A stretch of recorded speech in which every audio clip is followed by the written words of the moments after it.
Good afternoon. Thanks for being patient with us. Just to give you an overview of the housekeeping rules, um, automatically your mics has been switched off as you log in. Only the panelists can have their video on. And you can send in your questions during the Q&A. When sending your questions, please identify yourself and your organization. The chat box has been disabled, but you can send your questions to the Q&A box. And if you need to speak during the Q&A, you can signify it by raising your hands, and the relevant materials will be sent afterwards. We'll apologize for the delays. We're waiting for the executive chairman to join us. Thank you.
So spoke with him earlier on. Just a minute, let me. Thank you very much for your patience. We'll start anyone from now. So I'll want to introduce Dr. Guevara, who will give the welcome note. Dr. Guevara is the Senior Director for Northwest and Central Africa for the U.S. Chamber of Commerce. He oversees programs and policy initiatives to broaden commercial relationships between the United States and markets in Africa. He's an economist and a policy expert with over 20 years of experience. He's also a graduate with a master's and PhD degree in economics from the Andrew Young School of Policy Studies at Georgia State University. Over to you, Dr. Guevara.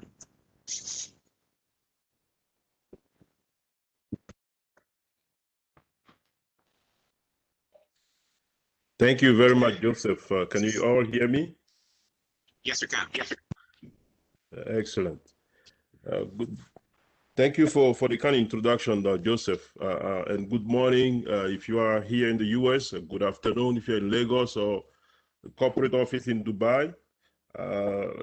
Joseph said my name is Guevara Yao. I'm the lead for our North, West, and Central Africa portfolio at the US Africa Business Center here at the US Chamber of Commerce. And on behalf of the US Chamber of Commerce in Washington and the American Business Council, our affiliate in Nigeria, it is my distinct pleasure to welcome you to this roundtable discussion where we are honored to have and host Mr. Mohammed Mamman Nami, the Executive Chairman of the Nigerian Federal Inland Revenue Service, FIRS. We would like to also welcome members of the U.S. Chamber of Commerce at ABC on this call. Sir, we appreciate so much that you have made time out of your very busy schedule to speak to our members today on this very important topic of digital service tax as it relates to non-resident companies, NRC, in Nigeria. I just want to say on the onset that we truly understand the importance and the need to broaden the tax base to include sectors of the economy, including the digital economy. Currently, as you know, the OECD has developed guidelines to help countries across the world cope with this emerging issue. In Nigeria, the government has introduced, I think in its 2019 Finance Act, the concept of significant economic presence to expand the basis of taxing profit derived in Nigeria for digital service provided by non-resident companies. While we truly understand the rationale of this policy, we have found the policy to present a number of technical challenges for our members to be compliant. And we really have also strongly encouraged the Nigerian government to adopt the OECD guideline that we have seen to seeking really coordinated global solution on this very issue.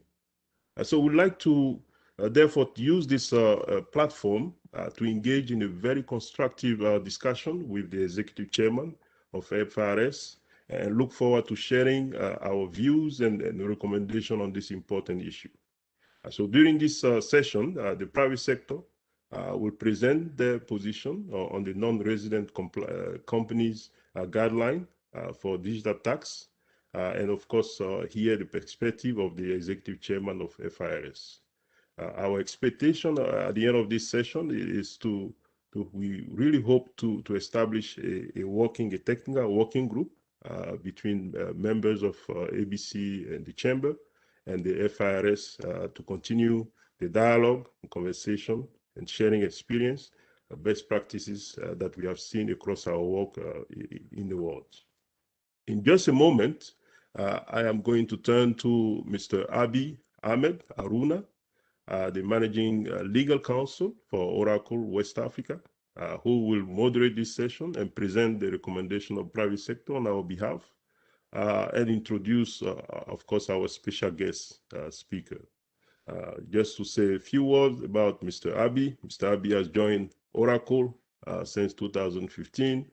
He has over 20 years of experience, and he has advised on a variety of complexity of corporate, commercial, and policy matters across multiple sectors, including ICT, telecom, law, and in the multiple jurisdictions and outside Africa.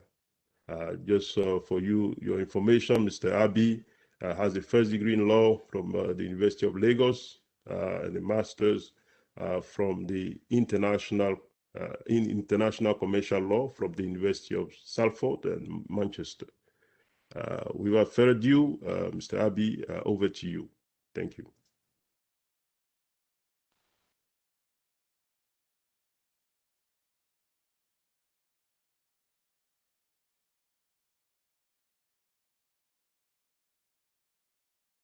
Thank you very much, Dr. Yo, and I hope you can all hear me. All right, it's a pleasure to have the distinguished executive chairman of the FIRS. I will be briefly giving an overview of the private sector's position on the digital tax. It is critical to ensure that the guidelines do not burden the NRCs and the average Nigerian customer, because a simplified regime will best encourage take-up and compliance. We also believe that the OECD guidelines is the way to deal with the perceived imbalances via a coordinated global solution. I strongly urge the Nigerian government to follow the OECD project and proactively take in inputs and proposals. Some of the specific proposals include the following. I'll just enumerate them briefly. On company income taxes, we propose that any tax on the activities of non-resident companies should be profit-based and not revenue-based. VAT is a tax that applies on the turnover and is paid on the location of the customer. The second point, we propose a simplified registration and compliance regime. Guiding principles for the operation of a registration-based collection mechanism for non-resident suppliers. Simplified measures for each of the following core elements of the simplified administrative and compliance regime: registration, return procedure, payment, VAT collected from individual, use of third-party service providers, optional, availability of information, VAT invoicing. The third element, customer location. We propose that the end customer's location in Nigeria should be determined based on the information the non-resident companies routinely collect from their customers in the course of business activity. This should include information collected within the business process, such as customer billing address in Nigeria, customer's payment card, if issued or registered in Nigeria, the internet protocol, IP address of the device used if it's in Nigeria, customers indicated country of residence, other commercial relevant information collected by the non-resident company in the normal course of its business. The fourth item is withholding tax. Given the nature of the digital/electronic services provided by non-resident companies, a withholding tax rate of 10% will apply as the final tax on such services provided by the non-resident companies.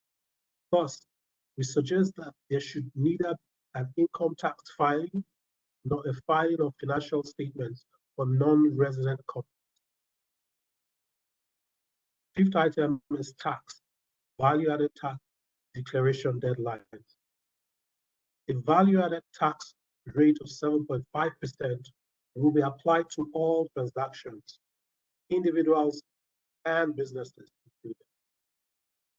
Non-resident companies are mandated to remit VAT collected from individuals on a quarterly basis, and businesses will self-assess and remit the VAT to the administration, that's to the Federal Inland Revenue Service in Nigeria. The sixth item, VAT status determination and VAT remittance.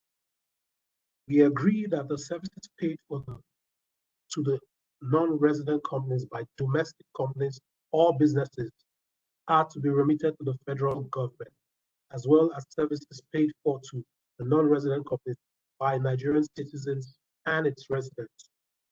This will also require the support of the FIRS, such as the demarcations or indications showing the difference between individuals and businesses to assist the non-resident companies with remitting the VAT to the Nigerian government, and should be based on whether the customer is registered for VAT purposes in Nigeria or not, such as whenever the customers provide a VAT ID to the non-resident company, they should be treated as the business.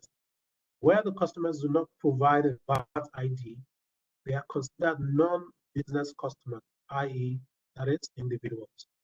There's a possibility to validate the VAT ID in an automatic way.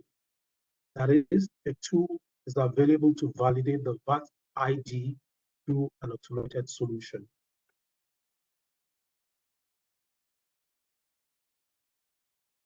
Tax declaration deadlines. A VAT rate of 7.5% will be applied to all transactions, individual and businesses. Non-resident companies are mandated to remit VAT collected from individuals on a quarterly basis. And businesses will self-assess and remit the VAT to the administration. That is the Federal Inland Revenue Service of Nigeria. At this point, I would like to introduce the distinguished Executive Chairman of the Federal Inland Revenue Service of Nigeria, Mr. Mamman Nami, who will share FIRS perspectives on the digital tax guideline. A brief introduction of the stellar career of Mr. Mamman Nami. Mr. Mamman Nami is a well-trained tax, accounting, and management professional with highly rated qualifications and professional practicing licenses from relevant professional bodies. He has almost 3 decades of practical working experience in auditing, tax, management, advisory, and management services to clients in the banking, manufacturing services, and public sectors, as well as non-profit organizations. He's a fellow of the Chartered Institute of Taxation of Nigeria, Chartered Institute of Forensic Investigation Professionals of Nigeria, Institute of Debt Recovery Practitioners of Nigeria, and an associate member of the Nigerian Institute of Management Chartered, and also a member of the Association of National Accountants of Nigeria. Mr. Mamman is also the Chairman, Joint Tax Board, and the Chairman of the African Tax Administrators Forum, ATAF. These added furthers confer on him the enviable responsibility of contributing to the economic growth of not only Nigeria, but also of the continent. Thank you.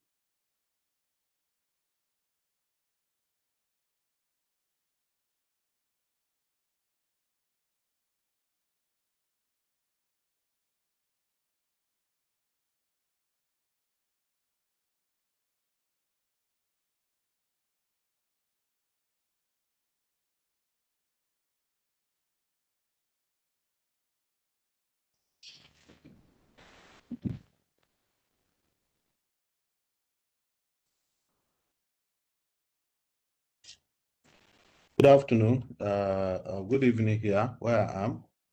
I know it's good afternoon in Nigeria and probably those in the US.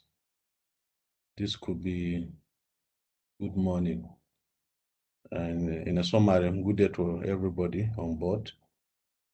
Our own is to, at this moment, listen to the chamber and take your opinion on the issues that affect the non-resident companies operating in Nigeria,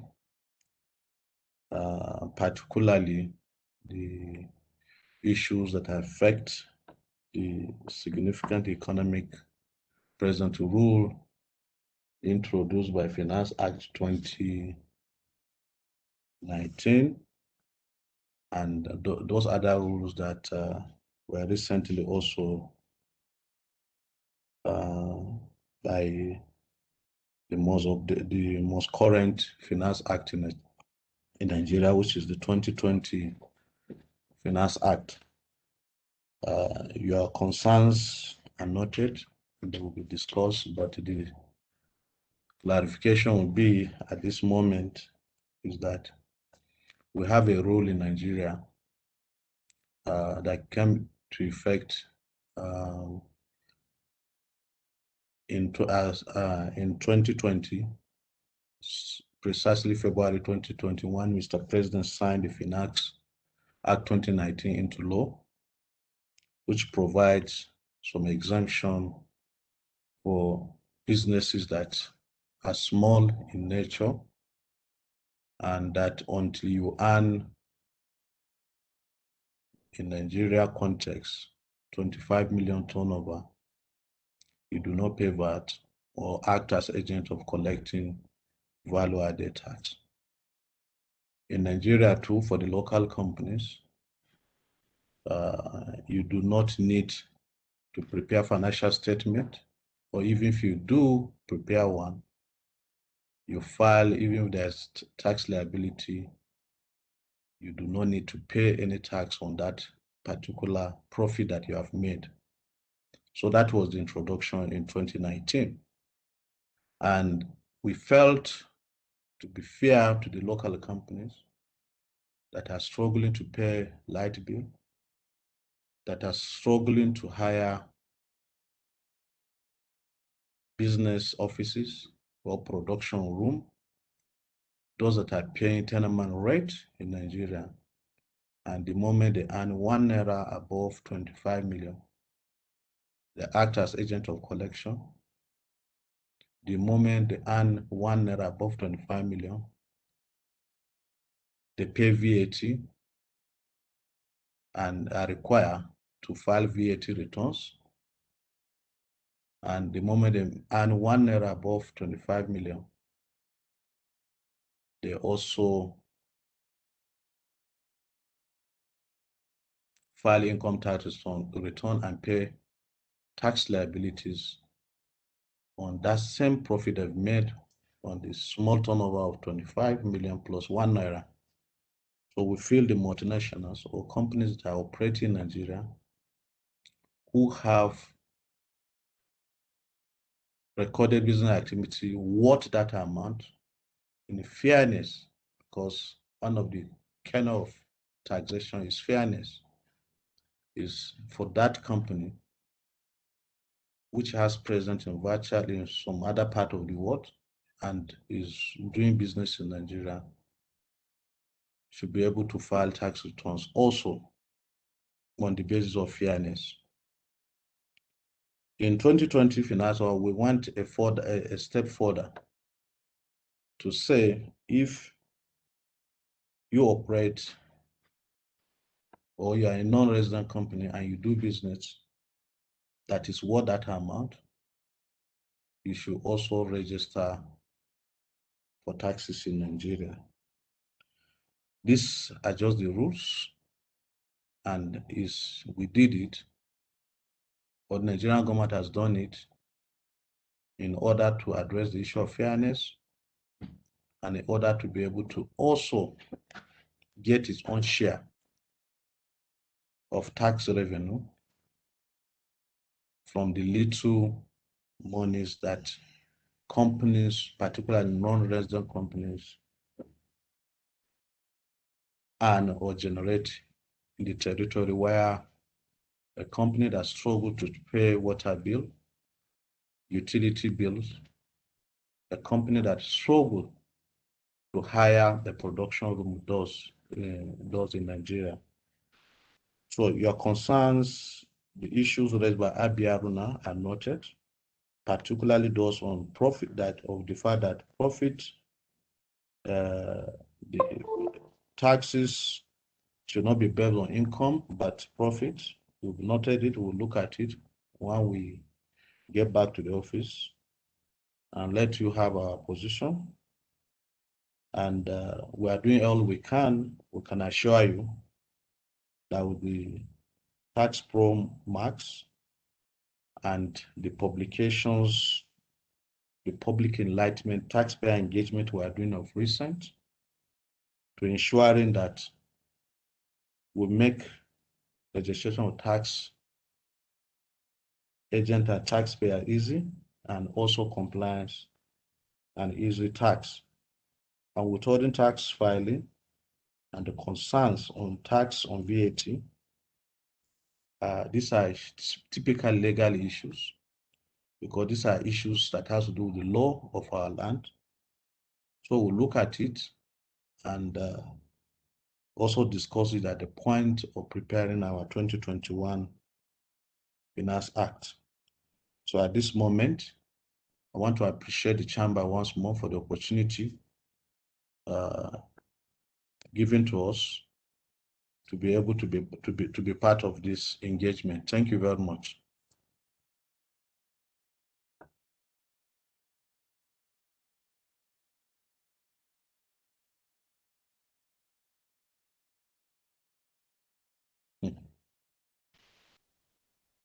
Thank you very much, sir. At this point, we would like to take in questions. We've got some questions, so with your kind permission, would like to present some of those questions for you to provide some clarity on the FIRS position.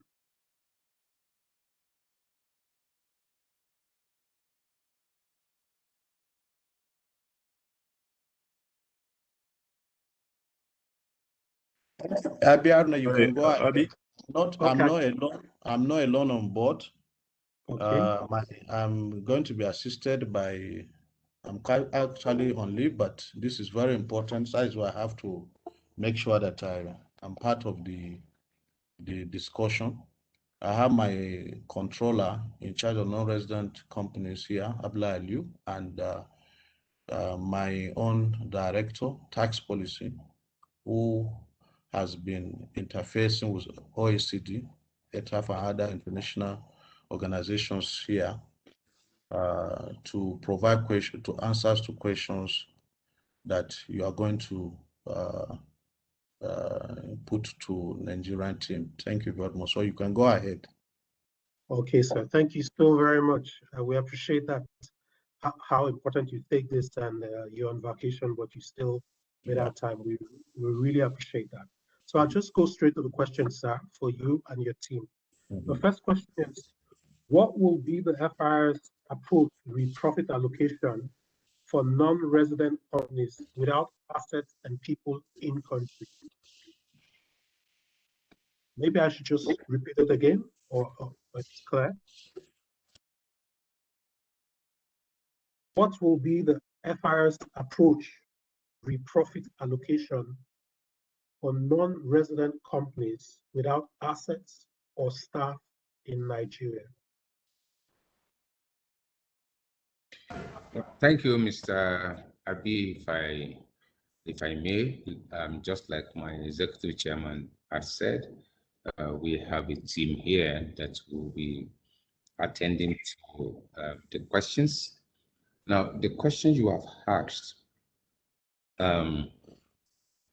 when you talk about profit allocation, the question that immediately comes to mind is, are we looking at this within the realm of the traditional transfer pricing, or are we looking at this within the realm of the taxation of digitalized economy or transactions wherein the supplier does not have physical presence? And I think it is in that wise that you'll be talking of no assets and no personnel on ground. And so if you are talking from the second perspective, I would say that I'm not aware of any country that has any rule as we speak of how to treat that, because the inclusive framework has yet to agree on what the rules will be And so any country that has anything on that will probably be deemed to be having unilateral measures. And I also know the stance of the United States on that. Maybe in a simple way to answer your question is that the issue of profit allocation in our current legislation is not addressed. What we simply have is the SCP regime, wherein we have specific rules to determine if an entity has significant economic presence in Nigeria and therefore becomes having tax nexus with us and then become liable to tax in Nigeria. So I think that is the way I will approach that question. But if it's the issue of transfer pricing, then of course we go through the traditional FIRS analysis, and based on that, we do remuneration that is at arm's length. All right, Matthew, thank you so much for that answer. We'll take on the next one, if I may. So the next question is, what's the position of the FIRS? What position is the FIRS? Just a moment to get this clarity. What position is the FIRS considering to take for non-resident companies in terms of VAT collection and VAT remittance? So I think the question is asking what is likely to be the position of the FIRS and it will adopt for non-resident companies in terms of VAT collection and VAT remittance. Yeah, thank you very much for that. I think we will not be talking about FIRS position, but rather be talking about what does the law say for now in Nigeria. When we talk about non-resident companies, let's first of all make it clear we are talking here about a non-resident company that does not have a fixed base or a PE, a permanent establishment in Nigeria. For those that have permanent establishment in Nigeria, I think their role are very clear as they are similar to Nigerian companies. Now, for entities that do not have permanent establishment in Nigeria, what Section 10 mandates, Section 10 of the VAT Act, is for such entity to register for VAT and get a TIN. 2, to include VAT in its invoice, and where the recipient of that supply is a business, then the local entity then will withhold and then remit. But where it is not, then the non-resident entity will charge and then remit to the FIRS. Now, I can also please probably go ahead of myself or probably ahead of your questions to say that the Federal Revenue Service is working with ETAF and the OECD finalizing guidelines for a simplified VAT registration and compliance regime. We are hoping in the next 1 or 2 weeks, we should be able to go to press with a final document in respect of that, and which will bring into clarity the obligations of non-resident companies as regards charging of VAT, collection of VAT, and remittance of VAT. So, in summary, we will not be talking about FIRS position. We'll be talking about what the current legislation is, and we are not intending to depart from the legislation. Thank you. Thank you very much, Matthew, for providing the needed clarity there. At this point, I think Dr. Yao would like to make some comments. So, Dr. Yao, please, the floor is yours.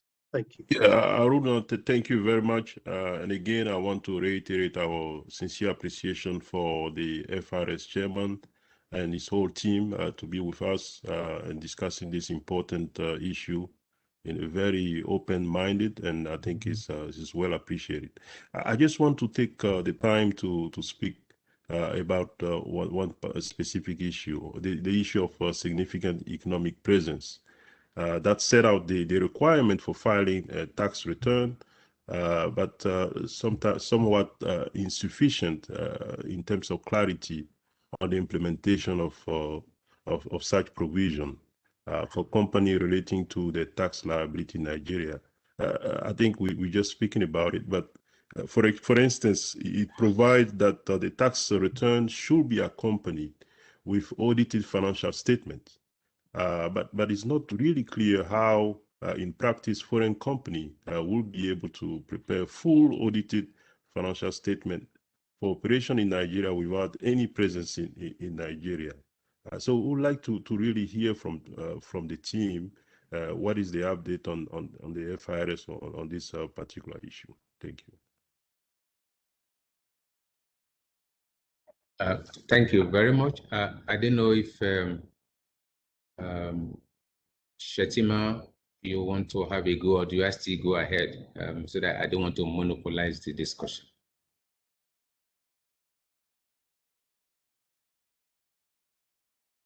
Okay, I can't even see him in the list of panelists. So I'll go ahead. So thank you very much, Dr. Yao, for that question. I think the starting point for us to have a proper setting is the fact that the basis of taxation, as it were, under our laws, is to establish a nexus. Now, a nexus is established based on the provisions of Section 13 of the Companies Income Tax Act as to entities that have physical presence, and then entities that have significant economic presence. Now, Section 55 of the Companies Income Tax Act speaks to the manner of filing of tax returns. And the amendment that came to that section in the latest Finance Act was in answer to specific questions that have arisen from several non-resident companies, demanding what specific regime applies in respect of their operations in Nigeria. And so the introduction of the new subsection to that Section 55 was to bring clarity as to what sort of return is required in respect of non-resident entities that are operating in Nigeria. Now, going back to the entities that are captured under the SEP rule, you will also have noticed that a further amendment was made into Section 13.2 to the effect that where the operations of the non-resident entity are such that the withholding tax is the final tax, then no return obligation is required for them under Section 55. Now, I think the probably a little gap, I mean, the question you have raised will relate to a few entities whose operations are not the type that attract withholding tax, and in which case we're required to do a return under Section 55. And of course, there is a fallback for Section 30 to do in case there is no reporting of profits as expected under Section 55. Now, we have noted this, your point. My team will look at it again and see how further we simplify this or provide further clarity, because we can't exhaust the issues on this one. So let's go back and look at the issue you have raised in respect of that little segment of those entities that may be caught under the SCP rule, and yet whose operations are not the type that attract withholding tax as final tax. Thank you very much. Thank you, sir. Thank you so much, Mr. Marty, for that detailed answer and for this opportunity to collaborate with you in an effective way. We have a couple of questions from the audience, and I'll call on Obiageli, who's raised her hand, to go ahead and ask a question. Obiageli Chiedu, please go ahead and ask a question. Thank you.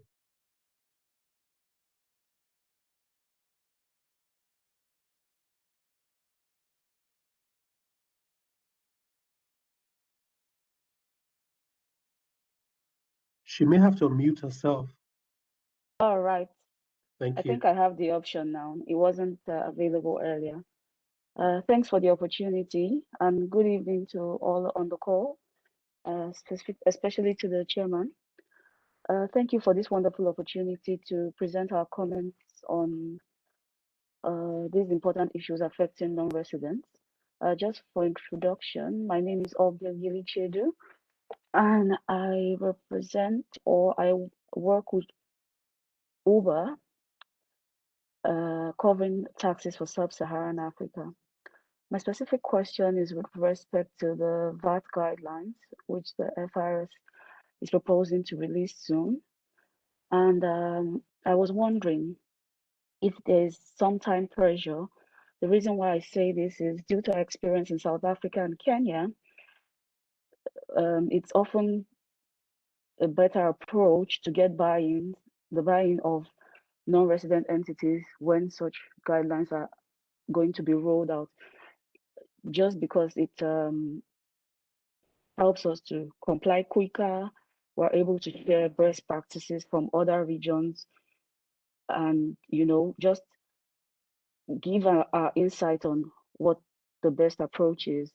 We've had the opportunity to take a look at the draft guidelines as they are, and we see potential room for challenges in them, and that's why we were wondering if the FIRS would be open to partnering with the non-residents who will be affected specifically by these guidelines, just as a group, maybe under the OECD or in other fora, to see how they can enable quick compliance, because I can imagine that you'd like to avoid a situation where these guidelines are published and then you have to start chasing compliance, and then at that point people start complaining, oh, would have preferred if this was passed through an amendment to the VAT Act as opposed to a guideline, which is not binding on both the FIRS and taxpayers. So that's really what my question is to say. Is there room for us to then enter into conversations around best practices, how they should be issued, and just the timeline for compliance? Thank you very much, Obiageli, for raising that comment. Let me start by saying that the FIRS had been very inclusive in coming up with regulations or guidelines or information circulars, even in the drafting of the laws. And with respect to this particular guidelines for non-resident compliance with VAT, I don't think FIRS or Nigeria is under time pressure, because we have actually taken our time to attend to this. We know that South Africa and Kenya had published their documents a long while ago, but we tarried deliberately so that we could learn from the experience of our neighbors, and not only that, to also ensure that we work with all relevant stakeholders. I'm happy that you acknowledge that you have had a glimpse of the draft. I'm sure you could only have had that if because we were collaborating with others. If we had kept it to our chests, you wouldn't have had a glimpse at it at all. So that you can even see it in draft already signifies the fact that we were not doing this all alone by ourselves. Now, having said that, the drafts that probably you have seen is the collaborative effort of not just FIRS, but other government agencies and also the private sector. And like I mentioned in my initial comment, I think in the course of this week, we have had meetings with ATAF on that document to get on board their international perspective. And I'm also aware, and I can also tell you that the OECD, the business section, I think the BIAC, we're already having a schedule to have an engagement on behalf of the international business community before we publish the document, even though we intend to publish in the next few weeks. So in essence, our consultations hitherto had been very extensive, and we are not stopping at that. Now, as to your questions as to whether the service is open to further comments or inputs, the answer is a very big yes. And we will appreciate that if you have any comments you want to contribute directly or through your tax agents, we are hoping to receive that. We will only plead that if you intend to do so, or anyone who intends to provide input should please do so quickly so that we can incorporate all of these comments before we meet with the international business community. Thank you very much, Obiageli, again. Thank you. Thank you so much, Mr. Matthew, for that very good answer again. Thank you so much. I think we must admit that under the distinguished leadership of Mr. Mohammed Mamman, there's been some collaboration with the private sector. So it's good to acknowledge that.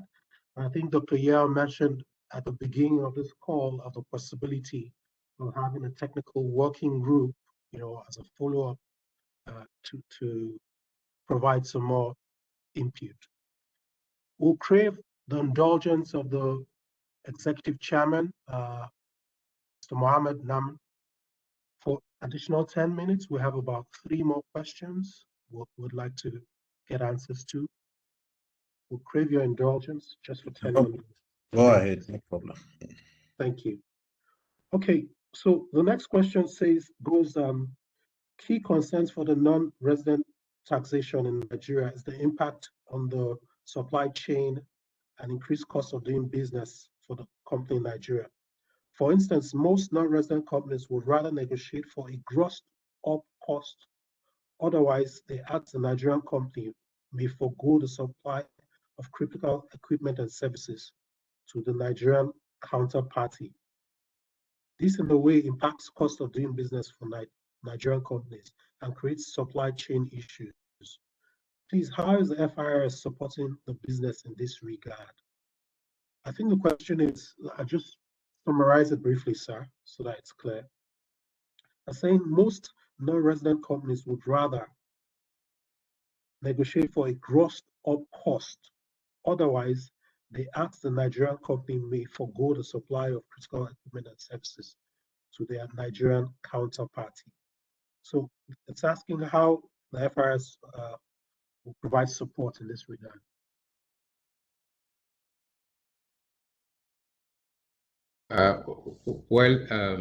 Mr. Abi, I cannot beat my chest that I fully understand that question. Howbeit, my understanding is that by the interplay of taxation, that the cost of goods or services may increase. Is that the understanding? Yes, I think that's what the question is. Okay, all right, thank you. If that it is, I think it applies in every jurisdiction. apart from very few jurisdictions in the world that have zero or very low taxes, most of the countries of the world, particularly the developed world, they depend on tax money to grow their economy and also to provide social services. And so if we then, because of possibility of increase in prices, fail to collect taxes, then the question then will be, how does the government run or get funds to fulfill its mandate to its people? Now, I think the flip of that is, unless we are looking at taxes that are discriminatory, and I think in the context of the Nigerian tax laws, we do not have discriminatory taxes. There is no tax applicable to a non-resident that is not applicable to a Nigerian domestic company. And indeed, I could also say that if at all there is discrimination in Nigeria, it's against Nigerian entities, because in certain instances, entities that are resident in treaty countries where Nigeria, with whom Nigeria has tax treaties, sometimes paid lower taxes than Nigerian entities. So I may not have answered this question very well, and I will admit, because I'm really struggling to understand it, or the context in which the question was asked. But for me, and for the FIRS, the way we see it, it is just fair that every company, whether Nigerian entity or a non-Nigerian entity, pay its fair share of taxation. And if doing that will mean that prices or that the cost of doing business will be high, I will struggle to be able to defend doing otherwise, knowing that collecting tax revenue is the way that governments are financed all over the world. Like I said, I'm sorry if I didn't do well. It's just that I'm struggling to understand the question.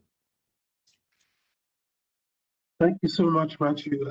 I think you gave the best answer in view of the context the question was asked. I think there will be more opportunities and rooms for follow-up questions and clarity. With your kind permission, we have 2 more questions before we round off. The next question has to do with the FIRS's position on international registered NGOs in Nigeria, specifically as it relates to VAT. The FIRS position on taxation of international non-governmental organizations, especially as it relates to VAT. Thank you.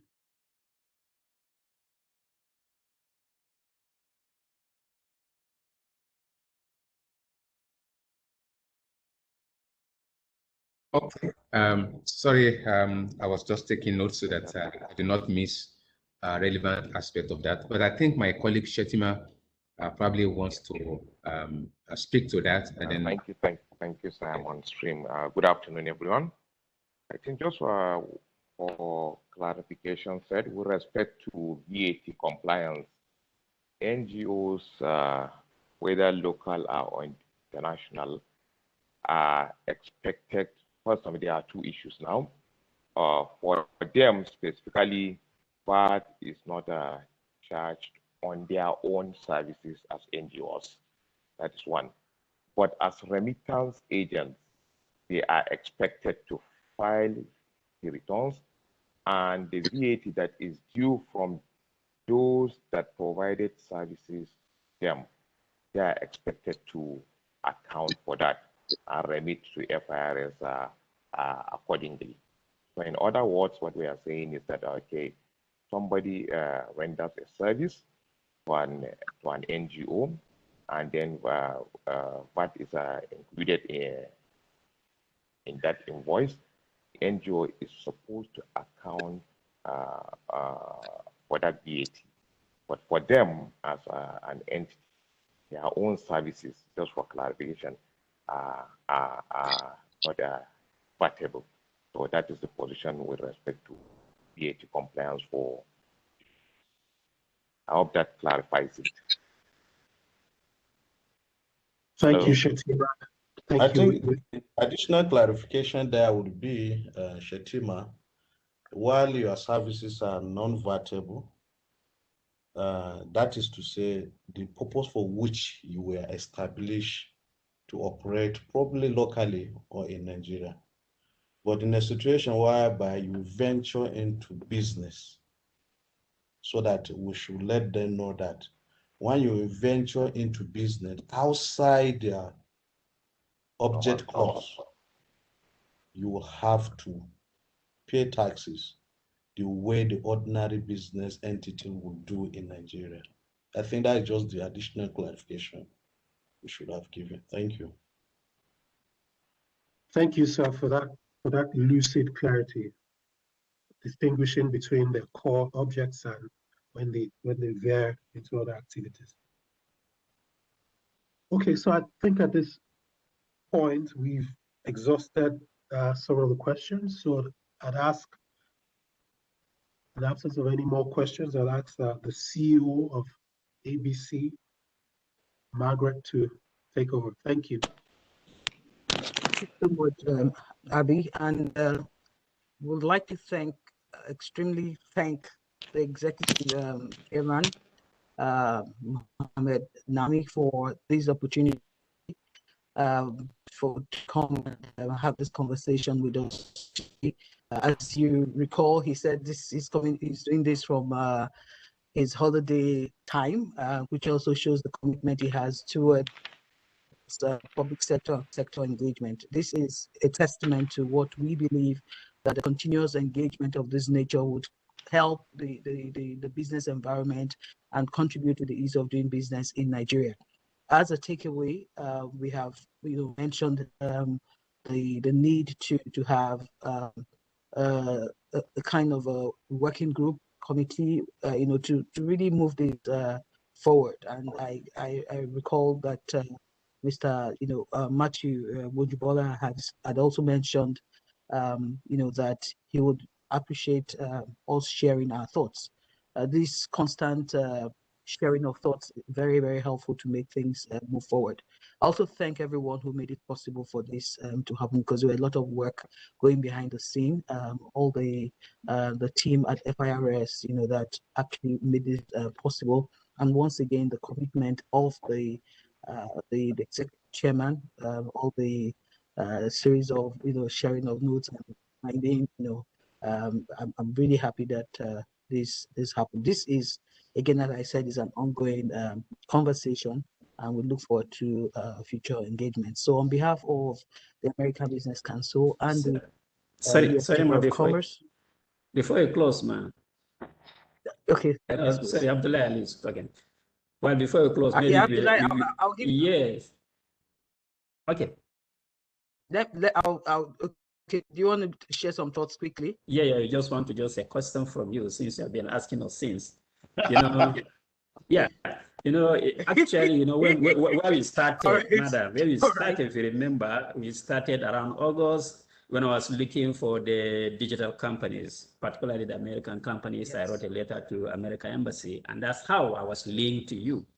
So my simple question now, we have all the opportunity you have discussed with the EC, that's the final point you wanted. My question now, and you promised me you will bring the non-resident companies, particularly those digital from US. When soon are you expecting those companies, man? So that's what thank you so much. I like the fact that this is the aspect. Yes, that's I will also let you know that actually this is the time we've had the conversation, and to some extent the confidence that at least this engagement is good. We've had a couple of these companies join the council, and a couple of them on this call as well. So this is why the ongoing conversation would happen. At least there's one of them I'm almost certain as engaged FIRS. I don't want to mention names here, that have since engaged FIRS and are really very supportive of a lot of work that you're doing. So you would hear a lot from us, and that is the essence of us having these ongoing conversations, because as more members join, we're able to get them to understand that this is the way we're tracking. U.S. companies like to do good business and clean business, which means paying their taxes. So once all these clarities are really being put on the table as we're sharing today, it will be an easy route. I would say that meeting you and I and the U.S.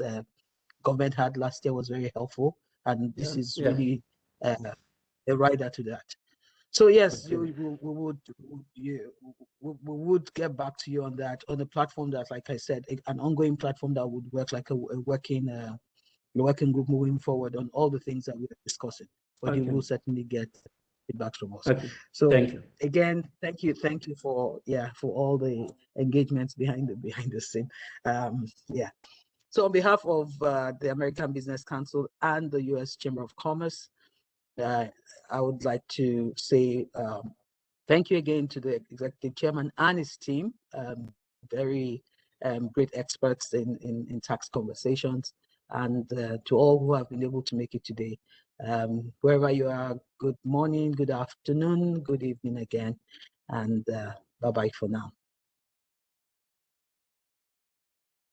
Thank you. Thank you. Bye-bye. All right.